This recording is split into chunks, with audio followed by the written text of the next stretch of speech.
just wanna win. Yeah. Welcome to another episode of the League Fantasy Football Podcast.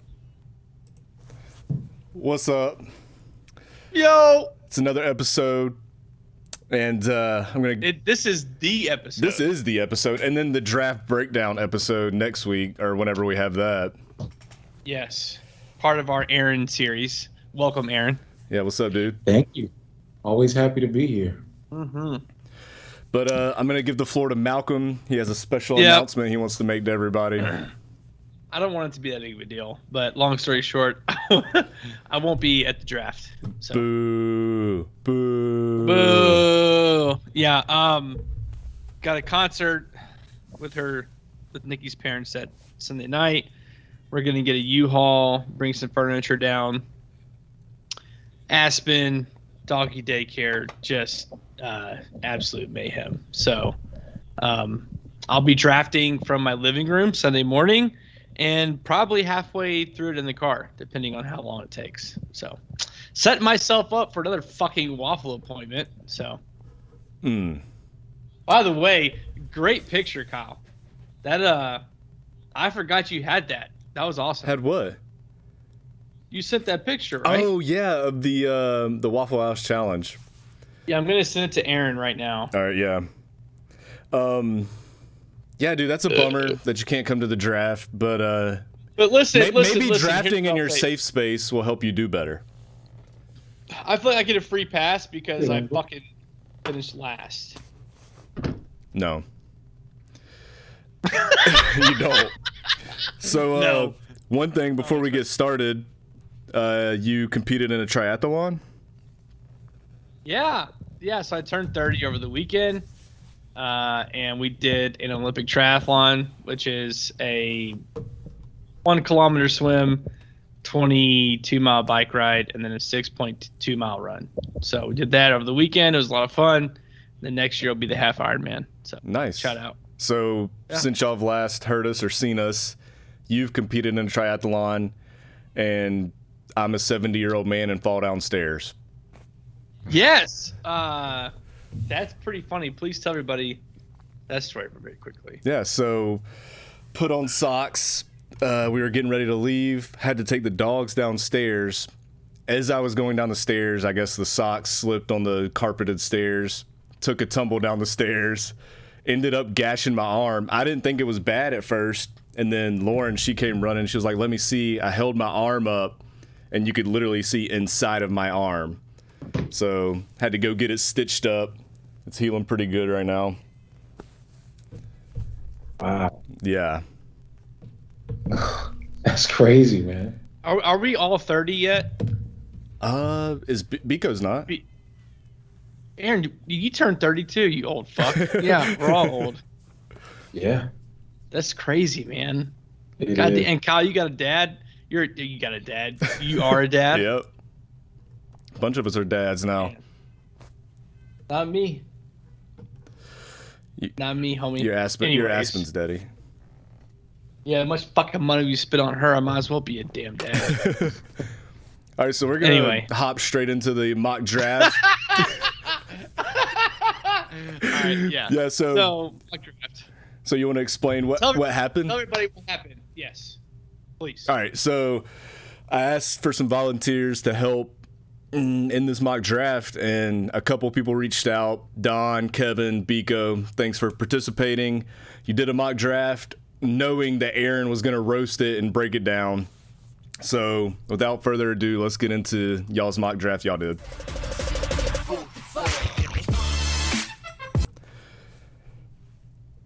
Was there music supposed to play? Yeah, I don't know why it didn't play. But Sounds like awkward toilet sound. so this is the mock draft. Malcolm, you want to run through some of these picks? Hang on. So, I guess we should start off by saying 12-team PPR. can you break it down a little bit? Because I'm a little confused. All right, so we got 12-team PPR. Don had the second pick. I had the third pick. I didn't know it was going to throw me in there. Biko had the fifth pick, and Kevin had the seventh pick. Did they get to select where they drafted? Yes, they got to select where they drafted from. Interesting, they all chose 7 and above. Okay, so Don, you, Biko, Kevin all did a mock draft last week. Yes. Okay, so is there any way we can zoom in? Okay, so I think what we should do is just go round by round, snake way. Okay, Yep. I'll read off the first row, then Kyle, you read off the second row, and then by row, Aaron, you can just break it down.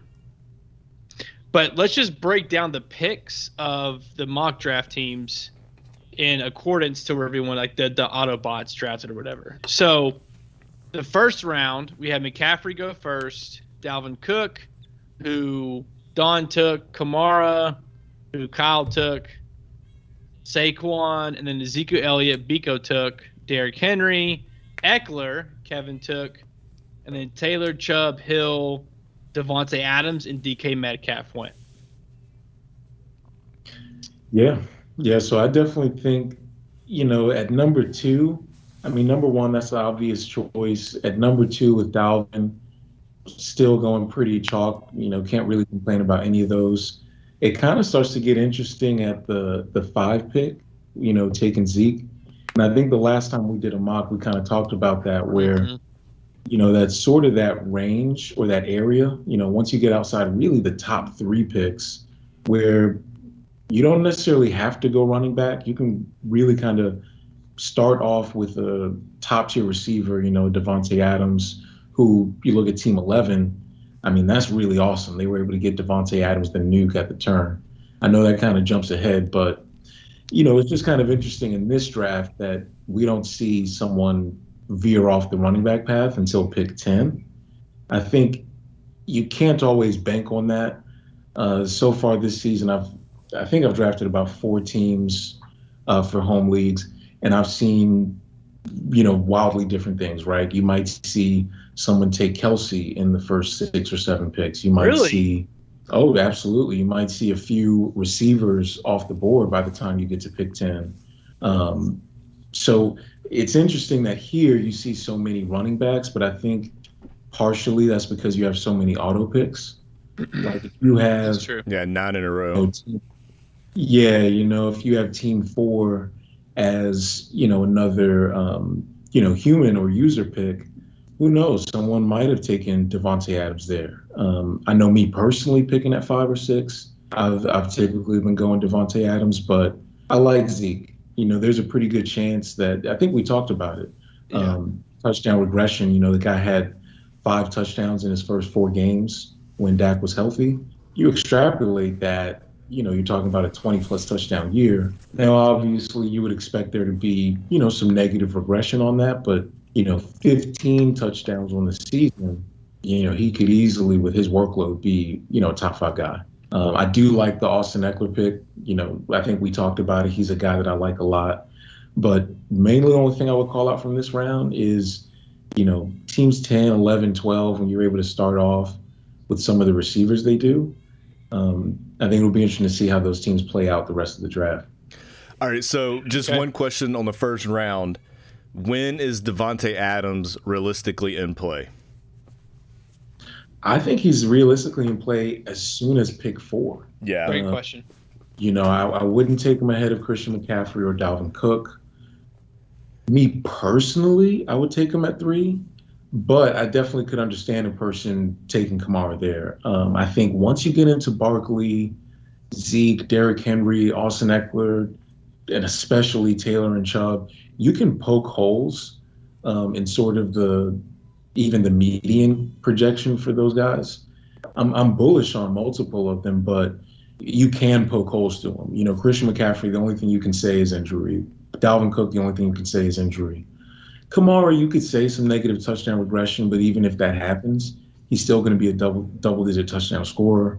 But again, with Saquon, Zeke, there's more questions for those guys. So I think at 4, it's absolutely in play to take Devontae or Tyreek or Steph Diggs. Just whoever is your guy that you think is going to finish as the wide receiver 1, I think you should take him.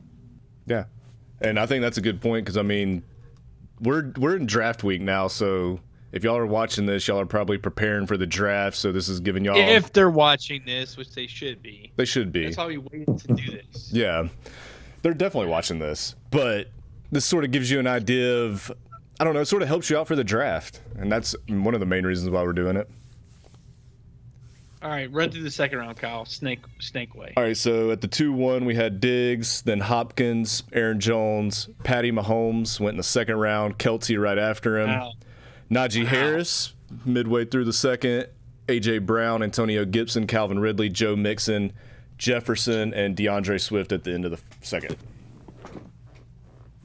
So Kevin drafted Harris. Yeah. Biko drafted Antonio Gibson, and then your auto pick, and then Don got Justin Jefferson. Yeah. Any surprises there in the second, Aaron? Well, of course, the main call out is Patrick Mahomes. In the second. Yeah. Again, I just can't stress enough. I really can't even. I can't stomach it in the first 3 rounds. I have found myself in a draft, in like a 14-man league or something like that, depending on how the draft is going. 4th round, I might take a Kyler Murray there. But in the second round, just the opportunity cost, again, and you're making a bet not only that Patrick Mahomes is going to be the QB1. If you say he stays healthy, I will throw up. Well, no, I wasn't going to say about staying healthy. I mean, we're making a bet on all these players to be healthy. But, for Mahomes, or any quarterback you take in the second round, you're not just betting that they're the QB1, you're betting that they're the QB1 by a wide margin. And so you have not only an edge on every one of your league, an edge every single week. But what if Patrick Mahomes is the QB4? What if he's the QB6? I hope he's QB4. Trust me. No, you hope he's QB1. No, I don't. No, I really don't. No, I don't. No, Mahomes doesn't have. Listen. Side tangent, 5 seconds. Mahomes has Mahomes magic, but it's only magic because he doesn't have to do it all the time. Listen, you need someone like Mahomes and the Chiefs to be a QB4, be a QB5. He doesn't need to fucking throw the parallel pass on the ground unless he absolutely has to. And when he's making those passes, when he absolutely has to, we're fucking losing. So I don't need that shit. I don't need him to be QB1. Everyone get off his $500 million dick and someone else be QB1. Moving on. That's exactly the right point, though, is, again, when we're making that kind of bet, we are assuming that everything is essentially going to stay the same or get better from their fantasy situation. It's not. But the Chiefs are a really good team, so it's not often that they're in those negative game scripts like Malcolm was just talking about. So that's one that's surprising. I think Kelce in the second round is good value. I don't really have any data that supports taking a tight end before the third round. But depending on how you construct your team, you can make it work in theory. And just to that really quick, I can't remember the guy's name. It's going to bother me. There's a tight end that's a rookie this year. That's for the Chiefs. Kelce-esque, same build. Damn near same face. What's his name? Yeah, oh my I have God. him on my dynasty team. His name would be Noah Gray. Noah Gray. I was going to say Noah Fant. Noah Gray. All I'm saying is this. Okay? When it comes to the Chiefs, find Pringle. I know you have heard me say his fucking name. Watch out for him this year because look at the preseason. And Noah Gray. I'm telling you right now, it's not going to be the Kelce, Mahomes, and Hill show.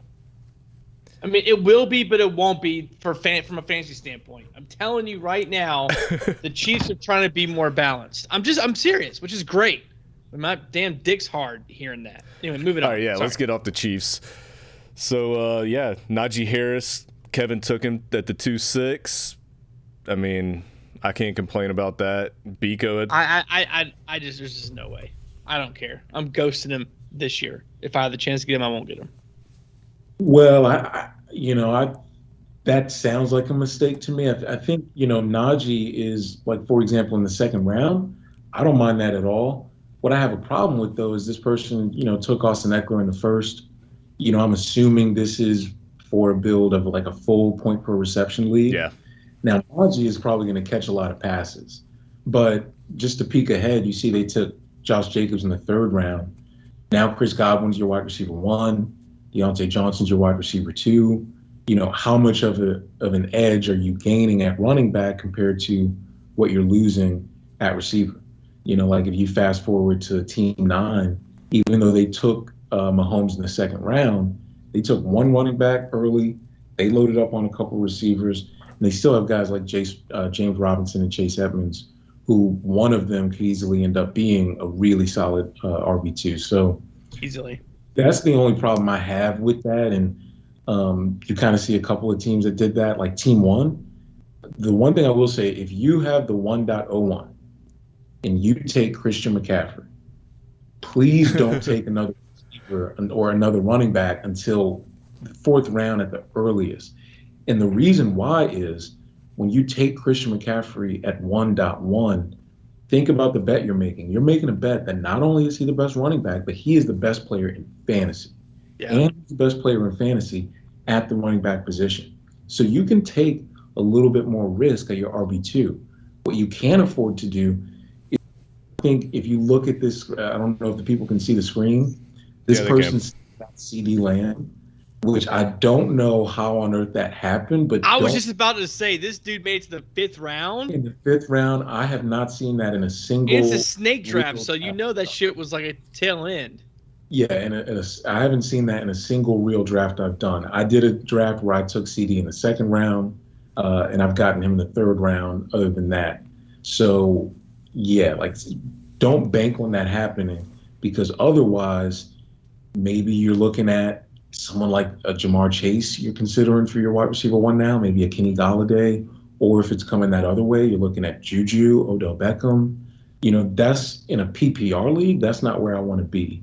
But say if that person who took Austin Eckler and then took Najee, say if they had taken Devontae Adams there, I would love Najee there. And that's kind of the point of why I really, even though I love Eckler, I love Zeke, I find myself taking those receivers there because A, you have less injury risk at that position compared to running backs historically. B, in a full PPR league, those players have easier access to high ceilings because they're obviously getting buoyed by a lot of receptions. So you can get a guy like Najee Harris who could easily finish as a top 10 running back this year.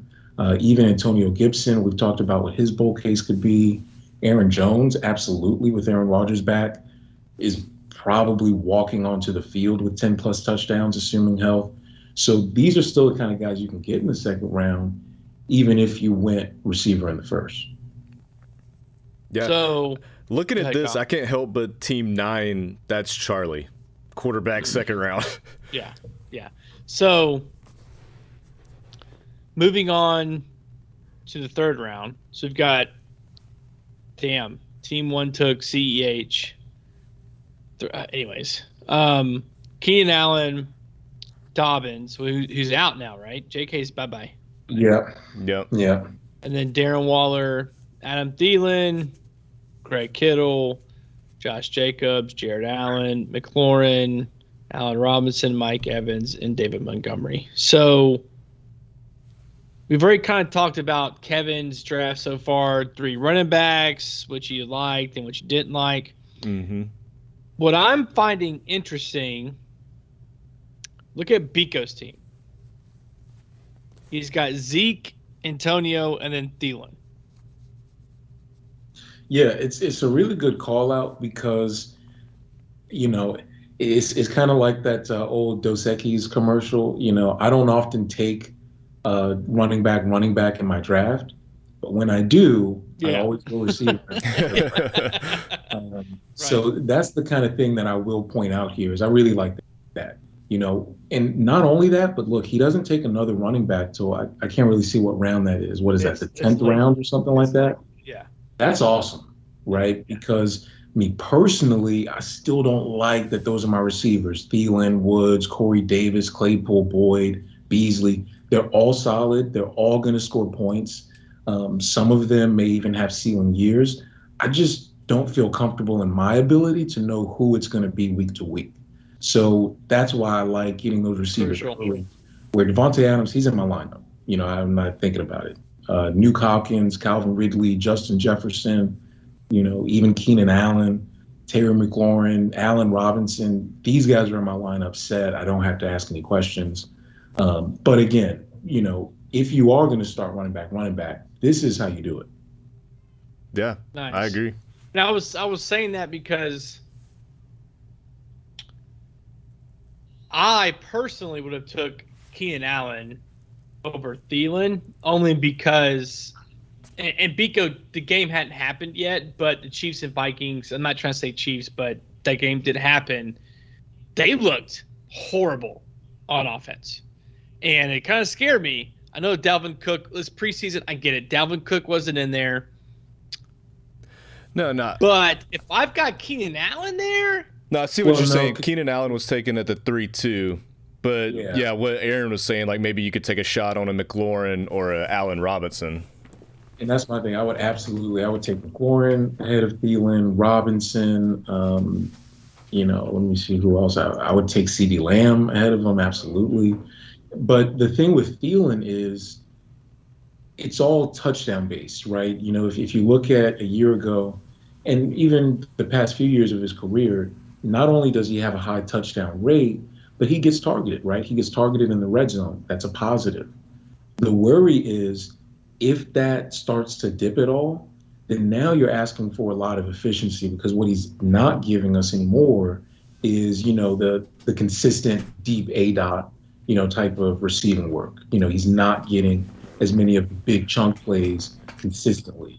So you look at last season, I believe, around 900 yards. Now he's a year older. What if he has an 850-yard season? If he doesn't have 14 receiving touchdowns, but he has 8, that's a totally different player. And that's definitely not a player you want as your wide receiver 1. So he's really shaky. The other thing to point out with Minnesota is a year ago, their defense was really, really bad, one of the worst in the league. So when you're constantly in negative game scripts, that forces you to throw the ball more. This is a team, if you think about a couple of years ago, we had like multiple games where Kirk Cousins had 15 pass attempts or fewer, right? Like that's what this team wants to do. And if their defense, which was really young a year ago, if it's better, and obviously they're going to run the ball effectively, there's a chance we could see less pass volume overall. So just too many knocks against Thielen for me to take him where he's going. Sidebar, I'm like really retarded and didn't realize that Biko couldn't have drafted Keenan Allen. I was looking at the other way. So yeah. I really apologize about that. But still, you still got McLaurin, Allen Robinson, Mike Evans over Thielen. Anyways, so all right, Kyle, read the 4th round. All right, so at the start of the 4th, Chris Carson, my boy Kyle Pitts, Miles Sanders, Amari Cooper, Julio, Chris Godwin, Cooper Kupp, Robert Woods, and then 2 quarterbacks, Murray, Lamar Jackson, ETN, and then Darrell Henderson. Obviously, ETN was drafted by Don. Yeah, that was before the injury. Before his injury. Don, you fucking suck. I hate you. So go ahead. Yeah, I think, obviously, or maybe not obviously, but the pick that stands out to me is Kyle Pitts in the 4th round. And I really don't hate it. I think that if you have a conviction on it, what I like that this person did is they got their tight end there. They didn't really second guess themselves until really late, by taking a Johnny Smith. But I like Kyle Pitts. I like the upside. I think I've seen in drafts, I was in a 14-man draft, and I had to take Logan Thomas in the 4th round. What? Because all the other tight ends were gone. And so the reason I point that out is be prepared to read the draft room, because you don't want to find yourself in a draft where all of those, players are gone, and now you're having to look at guys like Noah Fant as your tight end 1, or Goddard or Higbee, people who there really could be a exceptionally low floor, and the ceiling may not be as high as we think. So I really think you want to or at least something I've been doing this year, is prioritize getting one of those top 7 tight ends, so that you can really forget about the position the rest of the way. Yeah. I like,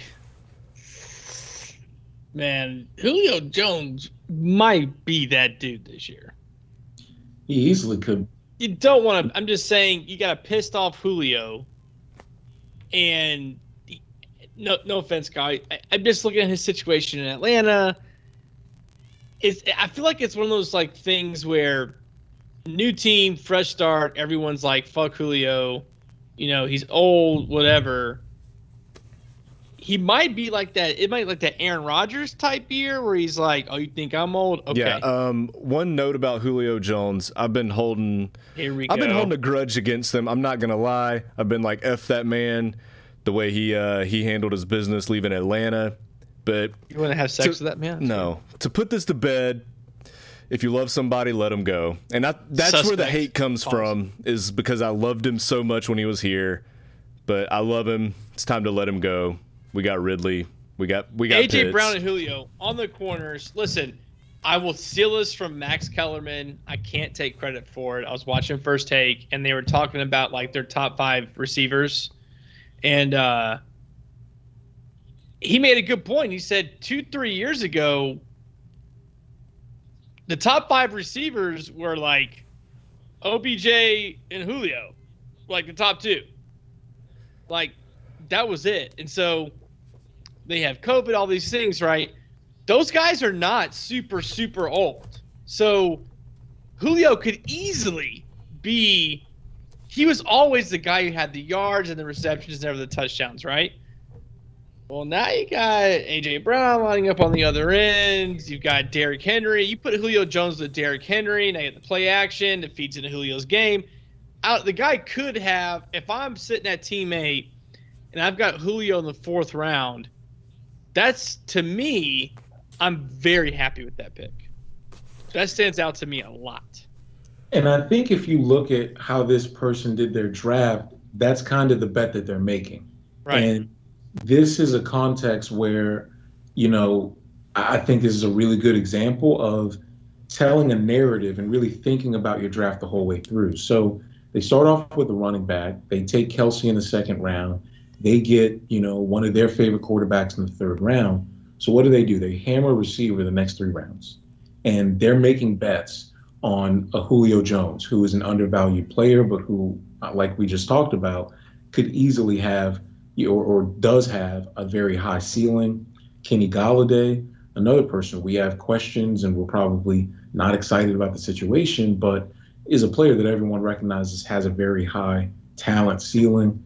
Brandon Ayuk, again, if he has, that consistent, top alpha receiver role in that offense, even if pass volume is somewhat limited, he definitely has a ceiling. So I think, this is a good example of paying attention to what you're doing and not having double dipped on a running back here or, not having, taken maybe just a cookie cutter receiver, but by taking some people who, yeah, there's risk, but that risk is baked into the ADP, and you're not shooting yourself in the foot because you're taking multiple shots at them. Nice. Yeah. You want to go with the... I'll read the next round off. I got to take a leak and put the light on. It's getting dark. All right, so at the 5-1, we had CD, DJ Moore, Mark Andrews, Jamar Chase, Corey Davis, Dangerous. Then we had Deontay Johnson, Kenny Golladay, James Robinson, Gaskin, Davis, and then Kareem Hunt. Yeah, the 5th round is kind of that interesting round where some people, really 3rd, 4th, 5th, some people call it, the RB dead zone or frozen pond tier. And that kind of tail end of it, you think about it, Robinson, Gaskin, Davis, Hunt. We don't know which of these guys will necessarily hit, but I think the idea is to kind of take multiple shots at them. So again, I kind of like how Team 9 did it, where they took, James Robinson and Chase Edmonds. So they're either saying, okay, I don't know which of these guys hits, but hopefully one of them does, and I get an RB2 out of the deal. The way Team 10 did it, I don't like that at all, because now you've already invested a 2nd round pick in a running back. You took a bet on a somewhat frozen pond tier running back in the 4th round. I really don't like doubling up with it in the fifth, that's easily a spot where you could, strengthen yourself at wide receiver. Tyler Lockett was still on the board. Brandon Ayuk was still on the board. Even a Michael Thomas stash, if you're bullish on his situation. Even a T. Higgins. I mean, there's plenty of receivers that have a lot of upside where personally in a PPR league, I'd rather be playing a receiver in the flex than a running back.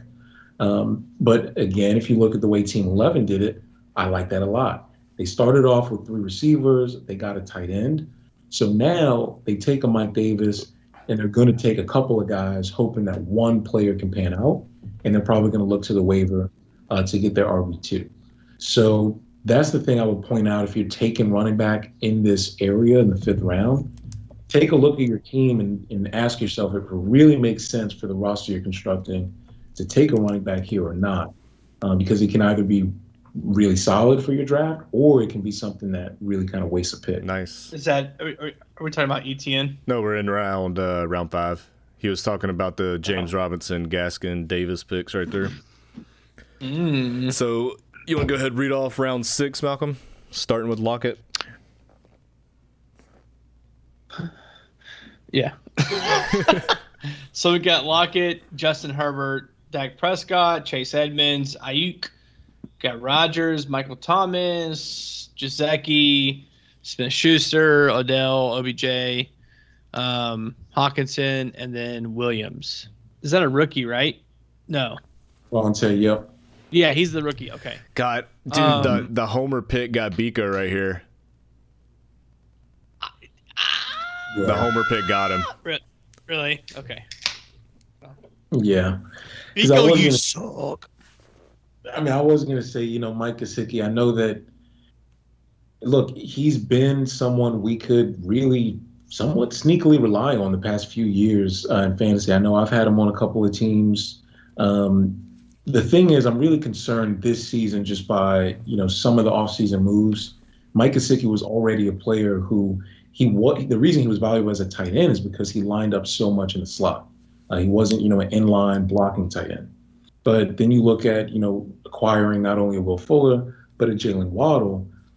This isn't a team we can really expect to go like 4 wide a ton. So I'm struggling to see Mike Gesicki still seeing a really high slot rate. And then, if I'm not mistaken, they drafted a tight end as well. So it kind of feels like the writing is on the wall that they're, as a team, about to move away from Mike Gesicki. And with some of the new weapons there, he just isn't someone that I would be looking to get in that range, especially if TJ Hawkinson is still available. And I think this is a good spot to kind of show what I was talking about. If you look at all of the tight ends after this point, it's pretty hard to feel particularly confident about any of them except for the Logan Thomas steal way, way later. I have no idea how that happened. What about Ingram? You don't like Ingram? No. No.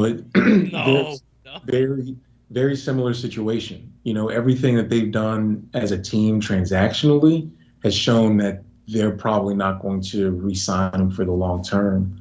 And this is a player who, despite seeing volume, has struggled mightily with efficiency.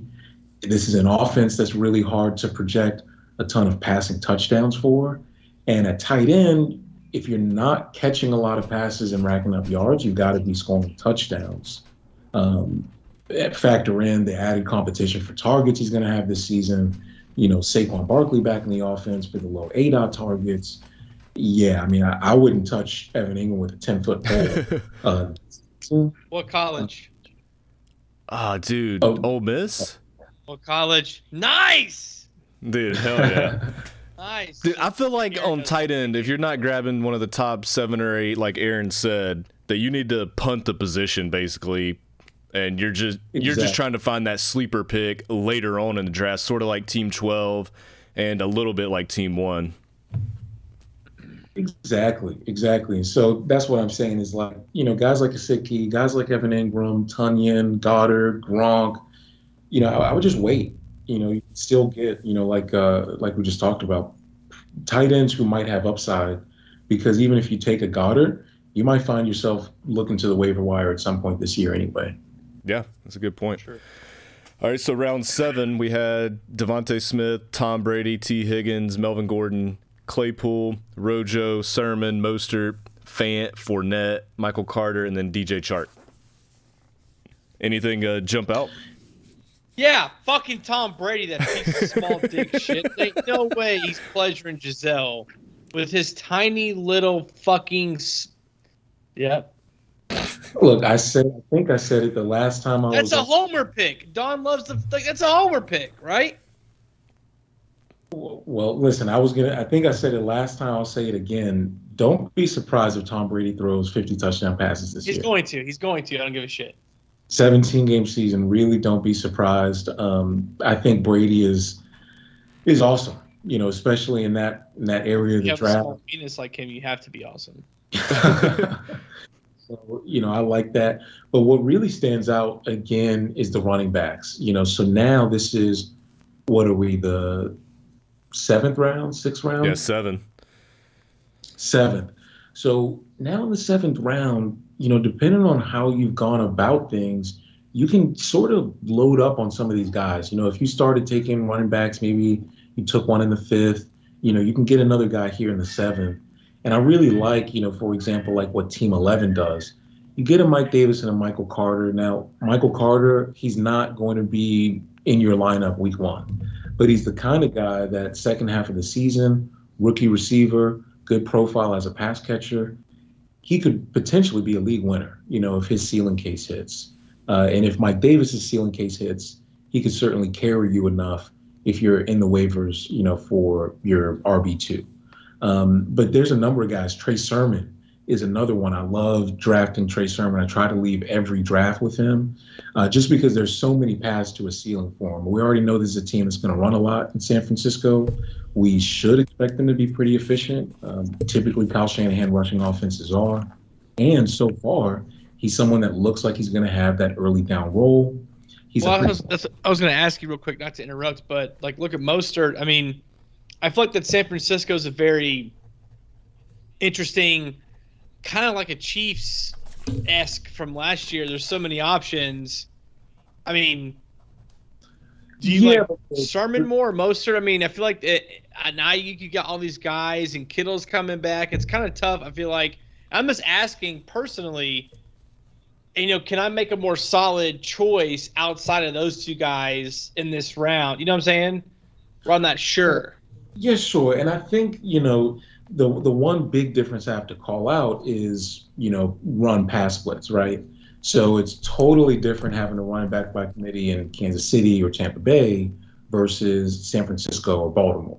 Look at, for example, in Baltimore's second half of last season, J.K. Dobbins was someone you could consistently have in your lineup, but then Gus Edwards was someone that had flex upside too. Now, with Trey Sermon and Raheem Mostert, I think it's dealer's choice. Me personally, I like Trey Sermon because, like I always say, I like players where the arrow is pointing up. It's hard for me to make a case that the arrow is pointing up for Raheem Mostert. I think he's definitely still going to have a role, especially, on pass downs. I'm not sure if Trey Lance becomes a starter, how many targets. That was my next question. I'm just asking, what if Trey Lance becomes a starter? Because that's a possibility. The guy's looking fantastic. And fun fact on Mostert, 29 years old in a contract year. Yeah. So again, he's a guy who's an electric player. The thing we've seen consistently with him is somewhat of the availability. I kind of like this for Raheem Mostert because he's not ever going to be asked to take on, north of a 15 touch per game role. So I think we could see kind of like a Nick Chubb, Kareem Hunt situation with these players, not to, the full extent that we see Nick Chubb perform at. I'm not saying Trey Sermon is going to compete for a rushing title, but in the sense that these are two fantasy viable backs, give me the younger guy who's the rookie. I just like the odds of that for the second half of the year. But Raheem Mostert I like too. If you're talking about other options in this range, even though he went later, I love Damian Harris, especially, I know we didn't know this at the time of this draft, but especially now that Mac Jones is a starter. Speaking of, can we just do like a little first take moment on this real quick? Oh my gosh. Oh my God. No, I'm serious. This is like 2 points. Number one, this will be the biggest. This feels like and will be the biggest NFL football year of all time. Have you ever been this excited about preseason football? No, Think about it. Seriously, think about it. With the chance of 3P, With COVID, yeah, it's great. Okay, whatever. With COVID and with, I mean, just Yeah. from like a natural sense of, I feel like that this is going to be the biggest. I mean, I have never, even watching ESPN, I don't ever remember being this much hype around preseason football. And then you got the quarterback class. It's just like, Dude, you're like so hyped that you're not going to make the draft. You see that behind me, Kyle? That's all that matters.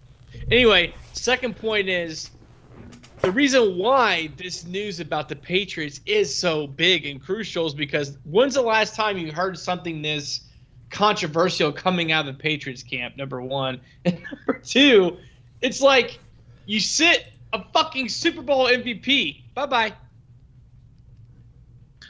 I don't know. That's just like, can you tell someone's that good from preseason? Well, I mean, okay. So I guess the first thing I would say just on it is, I guess I haven't been plugged in enough to like the talking heads on ESPN and stuff. I didn't think it was controversial or that crazy. I did think it was really surprising just because we've never seen Belichick do something like that before. He couldn't get back up. Based on what we had seen, in preseason, I mean, it was pretty clear. When you saw Mac Jones in there, that looked like Josh McDaniels, offense, quarterback. It looked like a Patriots quarterback. And I think he's going to do exactly what he want to do. He's going to dink and dunk down the field. He's not going to do anything spectacular, but he's not going to make a ton of, game-losing mistakes. They're going to play good defense. They're going to run the ball. They're going to win games. So yeah, I mean, I thought it was interesting, and also Cam was really bad last year. Yeah, but he was bad. Listen, he was bad, but I feel like this has been a year and a half in the making. They drafted Cam Newton because in Bill Belichick, his mom's like, it's a win-win situation. We draft him, we pick him up, we pay him $1 million something, we give him incentives. If he sucks, it's on Cam. If he sucks, then it looks good on us. And then we're just going to pick up Mac Jones next year for the draft. 100% a year and a half in advance making right there. Yeah, and I think that's awesome. I think that's exactly what franchises should be doing, and it makes me look around the rest of the league. Like, again, the concern I talked about with Justin Fields is we cannot always assume rational coaching and rational decision-making by franchises because it makes no sense. Why start Andy Dalton? Oh, my God. Maybe start him. This dude, Justin Fields, is fucking outrunning the D-backs. He's actually faster than the defensive backs.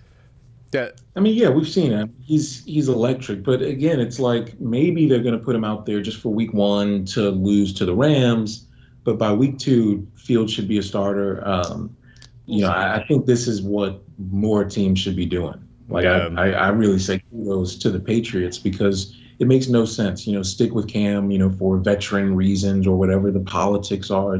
Just why? When you have a young quarterback that you've invested in the first round, if they perform in camp and preseason, I love that not only they made him the starter, but you release Cam Newton. I believe they eventually released Brian Hoyer as well. Hand it over. Say, okay, we're going to win, lose, or draw with you. And I think they're probably going to win a lot of games this year. Sure. Yeah. We're in what, the 8th round now? Sorry. I'm just so excited to talk about football. It's so much fun. Dude, all right. Oh, yeah. It's a wonderful time. It is, man. Jerry Jeudy at the 8-1, Debo, Goddard, Waddle, Sutton, Tanyan, Anderson, Boyd, Drake, Cooks, Evan Ingram, and Burrow. Yeah, the main thing I would call out here is a lot of these receivers in this round, you could make upside cases for each and every one of them. I mean, Jerry Jeudy is a guy like Debo isn't a guy I get a lot of, but I understand the ceiling argument for him. Jalen Waddle, you can make a case for. Cortland Sutton, the question is health. He did have in that last preseason game had a real nice out route where he had to rely on that surgically repaired knee. Looked good. Robbie Anderson, you can't count out Robbie Anderson ever. And now he's in a situation not only obviously reunited with, collegiate ties, but now reunited with a quarterback who already showed a propensity to target him in an offense, or rather a team that just gave him new money. I want to say like 20 million guaranteed. I mean, he's just an absolute steal where he's going. And then Tyler Boyd. You don't be surprised if Tyler Boyd leads this team in targets for the season. And Brandon Cooks, I don't personally love investing in Houston, but if I'm going to, Brandon Cooks is the only player. Yeah, that's the guy. Why do you want anybody in Houston?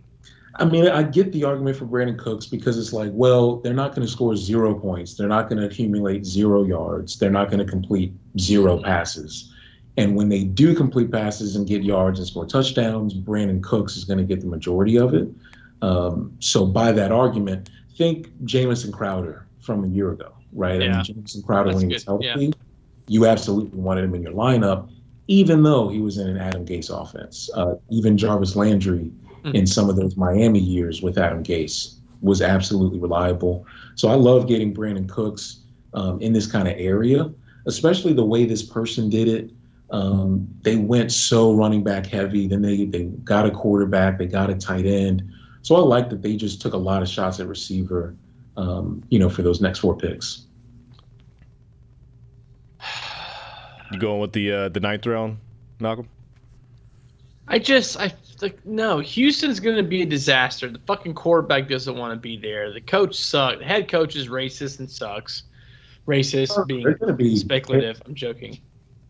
No, they're absolutely going to be terrible, atrocious. J.J. Watt's left. I mean, get the fuck. I mean, there's just no way. I'm ghosting anybody. They have a chance of going 0-16, but I mean, they're 0-17. Yeah, 0-17. My bad. You're right. But I mean, they're going to be playing from behind every game, so why not take a shot on Cooks? That's what she said. Absolutely. Joe Burrow. What about that, Aaron? Yeah, I mean, that's my biggest question on that round. Yeah. To me, it just comes down to what your personal feeling about it is.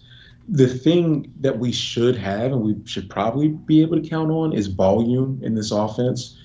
The thing I'll say too is don't really be spooked too much by sort of the narrative in camp and in the preseason. Like, we have to be realistic. He suffered that injury in week 11, if I'm not mistaken. That's very late.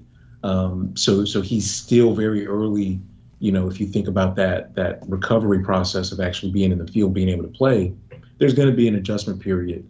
I will say their opening schedule, from what I recall, isn't particularly kind.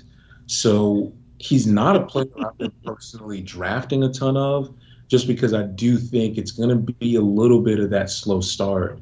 But again, you think about the weapons that they have. Sure, it's going to be a struggle in the offensive line still. But, he could be fine. It's just me personally, it's not someone I'm drafting a ton of. I'd rather just take a chance on a Jalen Hurts, who does have that rushing upside. The only question about him is he going to keep his job all 17 games? The fact that they traded for Gardner Minshew is why I'm really not trying to be in this position where I'm having to take one of these QBs. I'm usually getting someone, if I haven't already got a QB, I'm usually grabbing someone in the 6th round, just so that I can have, or even I think, what was that, Brady in the 7th or 8th, I think is great, where you can have that reliability. Because again, if Joe Burrow doesn't clear 30 touchdowns, he's not going to pay off that ADP, right? Because there's a chance Baker Mayfield outscores him. There's a chance Matt Ryan outscores him. If Matt Ryan throws 36 touchdown passes this year, he could potentially outscore Joe Burrow.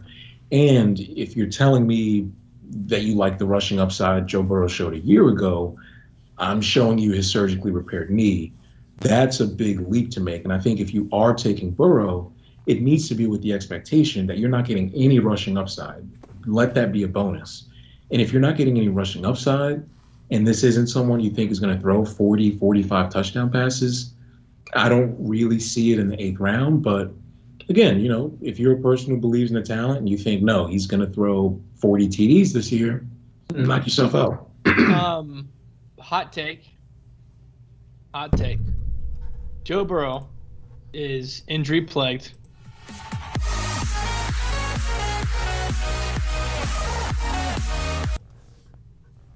What he could be. I think that Burrow is just one of those guys. We've all seen it. I'm not talking Jamarcus Russell. I'm talking the guy would be fantastic, but he's just always going to be hurt. That's just my gut feeling with him. Moving on. All right. Yeah. Well, I hope not. I hope not. Go through 9th round, Malcolm. Yeah, sure, Kyle. James Conner, Phillip Lindsay, Jarvis Landry, Damian Harris, Jalen Hurts, Gronk, Chenault, Trevor Lawrence. Trevor Lawrence? Yeah. Yep. D. Johnson, Ryan Tannehill, Zach Moss, Matt Stafford. Trevor Lawrence? Yeah, I don't know. Trevor Lawrence? Come on, bracket? No. Yeah, I mean, it's interesting, but Peyton Manning, he's going to be the Peyton Manning. Hot take that other button, bitch. Hot take, he's going to be Peyton Manning in 4 years. He's going to be Peyton Manning, 3 years. His first 3 years, he sucked. In my opinion, Peyton Manning's #1 quarterback of all time. I think Lawrence becomes him, and he becomes, out of this class, he's the best quarterback by far. yeah, I mean, that could happen. I mean, he could have a Andrew Luck type rookie year, which certainly had lots of turnovers, but he still scored lots of fantasy points. So I don't know. I mean, again, I think if you are taking a quarterback here, I'd rather take Trevor Lawrence than Matthew Stafford. And I like Matthew Stafford. I think Matthew Stafford is be awesome for this offense. Yeah, just because now this kind of assumes somewhat standard QB scoring, but assuming you only get 4 points for a passing touchdown, there's not necessarily a ton of bonuses going on for 300-yard games or anything like that, then quarterbacks that are giving you points with their legs just so valuable. And it's because we've seen these quarterbacks come in like Lamar Jackson, Deshaun Watson over the years, Kyler Murray, even Aaron Rodgers scores rushing touchdowns. Even Ryan Tannehill scores a lot of rushing touchdowns. Russell Wilson. All of these guys have raised the bar for what you could get. I was looking at some old data the other day, and back in 2016, someone 2015 and 16, someone had won one of my home leagues with Phillip Rivers both years. And Phillip Rivers makes me want to puke in a bucket. I know, right? But Phillip Rivers those seasons, if you were to compare that, he was QB 11, QB 12 those seasons. If you were to compare that to last year, he would have been a fringe top 20 quarterback.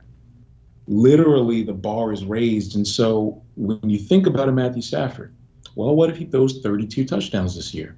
Guess what? That's kind of like what Ben Roethlisberger did a year ago, right? Was anyone saying, oh, yeah, I got Ben Roethlisberger. He really won. Homer.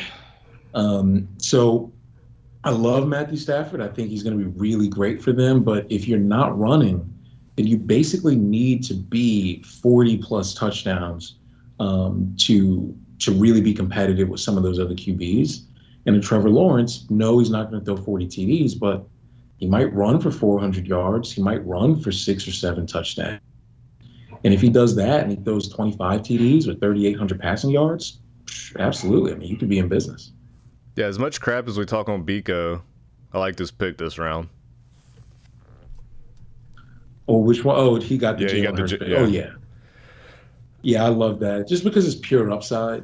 If he plays all 17 games, he is absolutely going to be, a top 12 quarterback. It's just no way around it. His scramble rate is higher than Lamar Jackson, higher than Deshaun Watson. So again, probably not going to have as many designed runs as Lamar Jackson gets, but this guy just takes off. He doesn't see it. He's running. That means points so much. And this is a team that's probably going to be really bad. Lots of negative game scripts, lots of hero ball. Again, the Gardner Minshew trade, it spooks me just because I feel like if they are losing games, they might yank them. But at this point in the draft, it's late enough that you're somewhat punting the position anyway. Yeah. Very true. And so because this was like, half bots, half users, the last 5 rounds are kind of like defenses and kickers. So I think it'd be more beneficial if we could just go through the last 5 rounds and look at certain picks and certain slots that make sense and then don't make sense. Yeah, so I think kind of have to look at the draft in total, thinking about which ones make sense and don't. But one thing I kind of can do is point out just some of the players taken from this area that I really like. Maybe sort of like somewhat sleeper upside guys. So like, for example, A.J. Dillon. I think this is really late. I was actually in a draft where A.J. Dillon went in the 5th round, which was insane. What? But A.J. Dillon is one of those guys. If you look at the workload Jamal Williams had in this Green Bay offense a year ago, yes, A.J. Dillon probably isn't going to see that much pass down work. But what if in exchange for pass down work, he sees goal line work? He's already a big guy. That's kind of his money card, if you will. There's a chance he could have double-digit touchdowns as well as Aaron Jones this season, especially because we're not going to see Aaron Rodgers throw 48 touchdown passes this season. That's probably going to come down something around 38, 39. And if that happens, yeah, not only an injury to Aaron Jones, but even week 1, A.J. Dillon, you could put in your flex. Another guy I really want to point out is Michael Pittman Jr. So this is another one of those second-year wide receivers. He's in Indianapolis, and we might not be super bullish on their offense, like as a public, but the betting markets are. Before a lot of the injuries happened, this was a team that was projected, by Vegas to be in the top 10 from a scoring offense standpoint. If that happens, you already think about an injury to T.Y. Hilton. Michael Pittman is the kind of receiver profile, bigger body, contested catch winner kind of receiver that we've seen Carson Wentz gravitate toward over the years. Think about Alshon Jeffrey peak seasons. Think about even some Nelson Aguilar usage. We didn't like him because he was always getting targets and he was never doing anything. Michael Pittman is a young enough player. I like making a bet that he could make, 1,000-yard, 10 touchdown season happen. Logan Thomas, this is way too late in the draft for Logan Thomas. I really don't get why more people aren't on him. This is a tight end who ran as many, if not more routes than all the tight ends last season. We're talking Mark Andrews, Darren Waller, George Kittle only played a few games, but he's running more routes than George Kittle. He'll now be drafted in the 2nd round.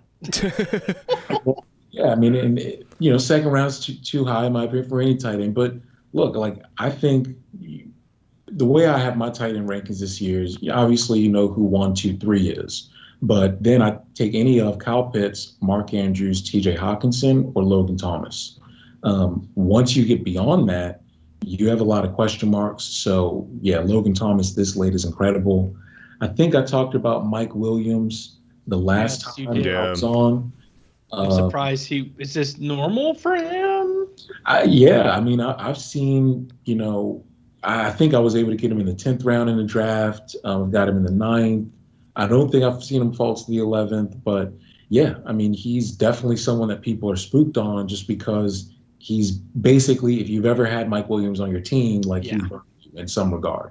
But again, I just feel like this is that Devontae Parker. Like, remember Devontae Parker a couple years ago had the best year of his career, on that 5th-year contract season. Mike Williams, I think, could do that same kind of thing this year. Rashad Bateman, if you have IR slots, I think he's worth a stash. Gosh, there goes my strategy. Gosh. Yeah. Darnell Mooney. If Justin Fields becomes a starter, He will. Darnell Mooney becomes unlocked. Again, he should. I'm really afraid of Matt Nagy and Ryan Pace, man. But if Justin Fields becomes a starter, Darnell Mooney, this is a guy who I have this model I use throughout the season. Basically, there's just tracks like air yards, trying to measure like how much big play opportunity players are getting that they haven't converted on yet, right? To try to find like these values for DFS. And Darnell Mooney was a guy that just popped all season because he would get these targets deep downfield, really huge 40, 50, 30-yard touchdown passes that he would be open and would just miss him, just flat out miss him, nowhere close. If he connects on half of those, this is a totally different receiver, and he's going to go in the top 8 rounds next year. So I love getting Darnell Mooney this season. Rondell Moore, Henry Ruggs, Elijah Moore, all these guys have a ton of upside. Curtis Samuel hasn't really played much in camp this season, but there's an upside argument to make. Michael Gallup, should Amari Cooper go down? Should CD Lamb go down? I was going to ask you about Amari Cooper because I don't see him anywhere. Well, yeah, he was drafted earlier. 404. He was drafted in the 4th round. Was he really? Yeah. Amari Cooper is interesting. I mean, on paper, he's the kind of guy that should be good, and we shouldn't have any concerns. I just find myself, and this is narrative based, I just find myself feeling a little uncomfortable about the situation. I feel like we could see a changing of the guard over the course of the year with CD Lamb. And it just feels like I wouldn't be surprised if there was an injury for Amari Cooper. And if that happens and he misses a few weeks and now they've won a few games, the offense is really firing with CD as that alpha, what role does he come back to? I don't know. I mean, again, a lot of that's conjecture. So I wouldn't really criticize anyone for picking Amari Cooper. I just don't have any exposure this year. Yeah, one of the questions I have, and this is sort of a personal question, is are you willing to reach for like a conviction on one of your guys over ADP? Oh, absolutely. Okay. Absolutely. I think especially depending on how the draft room is going, I think you have to. So like that Logan Thomas example I mentioned. Yeah, it was the 4th round, but I read the draft. If I didn't take Logan Thomas there, then now I'm staring at a Robert Tonyan, Noah Fant, all these guys, and I didn't want that. So at that point, you throw ADP out the window. In that same draft, I took CD Lamb in the 2nd round, again, because of how the draft was going. It's a 14-man league. But yeah, I think the only times where I would really be worried about reaching on ADP is if I haven't considered if that player is still going to be there. So I guess what I'm saying is there's a difference between having a conviction and just not caring about ADP and saying, you know what, I don't care, I'm taking this guy here, versus watching the draft, seeing how it's going and saying, oh, I really, really like this receiver. I don't think he's still going to be there for me in that next round, even though the next round is where his ADP is. So in that case, I'm going to take him here because for my roster construction, I'm really not going to like my team as much if I don't get this guy. So I hope that makes sense. That's kind of like 2 ways of looking at it. But I've seen, in that same 14-man draft, I saw someone take Brandon Ayuk in the 2nd round. I saw someone take T. Higgins in the 3rd round. I saw someone take A.J. Dillon in the 5th round. Those are picks you just don't need to make, right? It makes no sense. So yeah, I would try to avoid that. And I like all those players, just you're taking them all multiple rounds ahead of ADP. Like that's when it gets out of control. Right. And the question that Don, Kevin, and Biko want to know is out of the 3 of them, who won this draft? So look over their teams again and let us know who the winner of this mock draft is. Oh, wow. That was like code for they all. If I had this before, I could have run it through my program to give me some help. But I'm having to do this with my eyes. That Roberts team, I'm gonna eliminate them from winning. Even though I love the Trey Sermon pick, that's probably that and I love the Najee pick too. Austin Eckler, Najee, Trey Sermon. I like those picks. Um, but I gotta knock this team because you got Chris Godwin, Deontay Johnson, and then it's Laviska Shenault, Rashad Bateman, Rondell Moore. I'm really worried about this team at receiver. And so on this team, even though I love Trey Sermon, Trey Sermon makes no sense on this roster whatsoever. And you took Aaron Rodgers that high, you still took Tua late. So yeah, that team's eliminated. So it's between King Watson and Biko.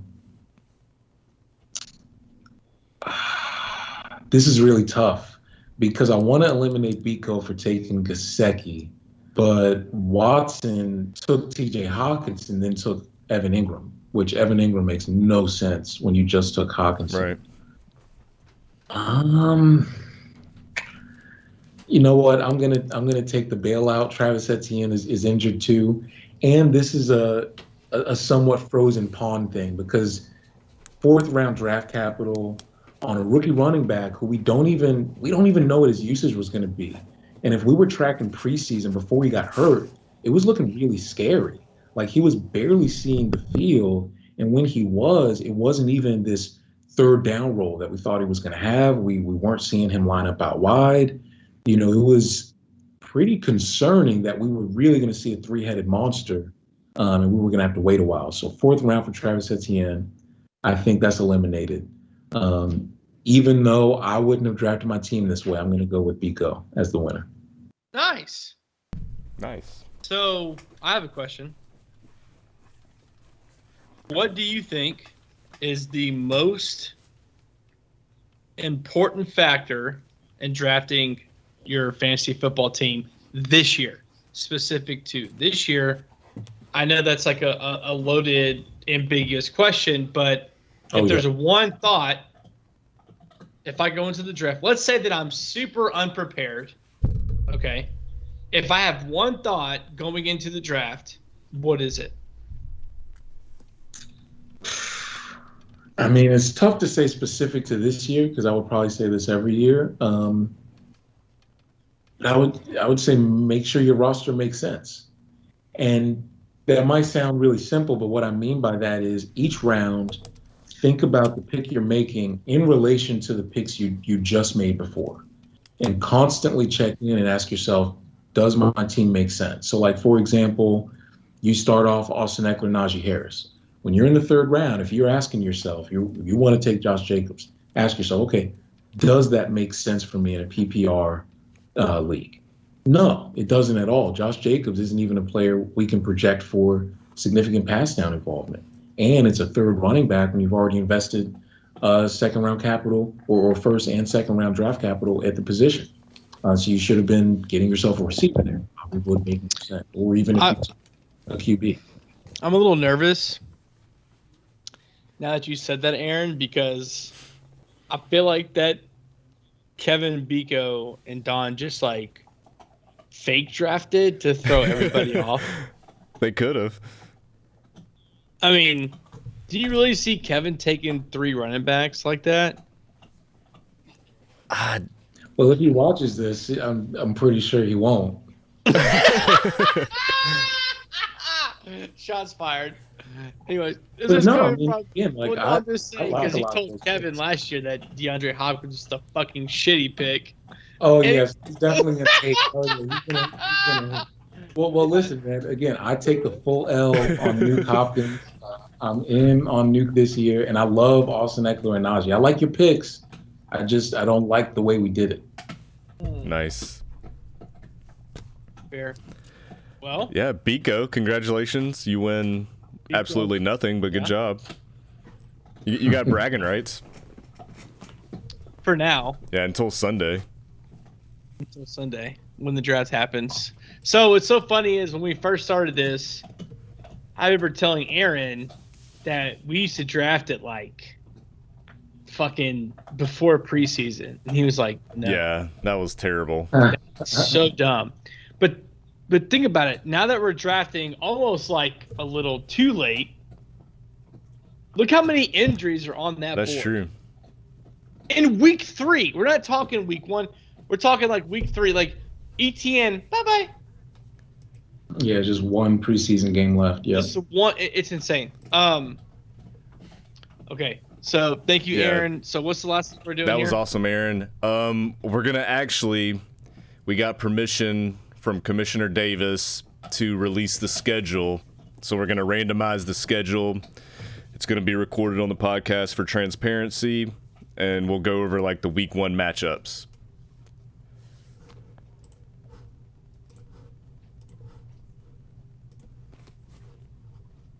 All right, so that reset the schedule. I gotta save it. Oh God, Jesus, I'm Kyle. not prepared for this. Oh no. Oh, This is where the editing the podcast would actually come into handy. Come here. You want treat treat? we should start doing that because this is so stupid. All right, I got it. Oh gosh, I don't have it. Well, I don't know.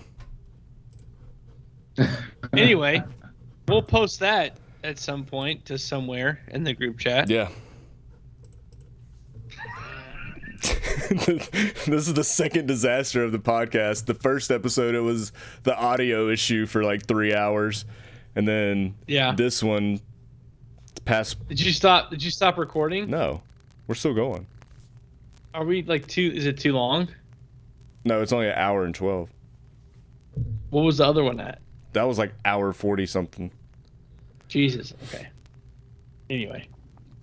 Aaron, thank you. Yeah, dude, appreciate it. Yeah. Absolutely. Hopefully you didn't give up too many secrets. A lot of good insight. Well, no, this is why I love this, because I'm hoping now that we're drafting early in the morning, instead of beer, it's going to be coffee, donuts, or the fuck you want to eat. Mimosas. Mimosas, I knew that was coming. Not for me. But I think that I want it to be super competitive. I want it to be like, because what happens is in our draft, as epic as it is, 8th, 9th, 10th round, we're all like, I don't care. And so I want us to be like, all the way through, let's think this and make some serious decisions. Also, Kyle, it looks like you just had a kid about like a month and a half ago. It's all over your face. Who, me? Yeah. She's been here the whole time. Oh, what? Yeah. Nah, Lauren just got back with her. They went to get ice cream. It's cool, man. Anyway. All right. Well, I guess that concludes. Yeah. The See y'all at the draft. Some of y'all. yeah.